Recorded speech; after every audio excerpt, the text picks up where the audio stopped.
বাংলার গ্রাম, বাংলার প্রকৃতি কেমন এক স্নিগ্ধ অনুভব, তাই না? কুয়াশার চাদরে মোড়ানো এক অনন্য সুন্দর পরিবেশ হলো বাংলার গ্রামীণ পরিবেশ। মাশাআল্লাহ, যেদিকে চোখ যায় শুধু সবুজ আর সবুজে ঘেরা এই পরিবেশ।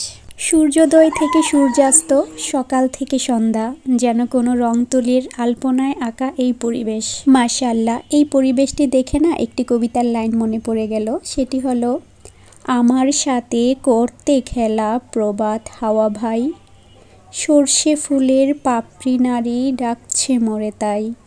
কেউ কি বলতে পারবেন এটা কোন কবিতার লাইন? সাথে কিছু মুহূর্ত ক্যামেরাবন্দি করে রেখে দিলাম। যেমন এখানে একটা নতুন ঘরের কাজ চলছিল আমাদের। রাতের বেলা মায়ের হাতের পিঠা খেতে যে কি অসাধারণ লাগছিল।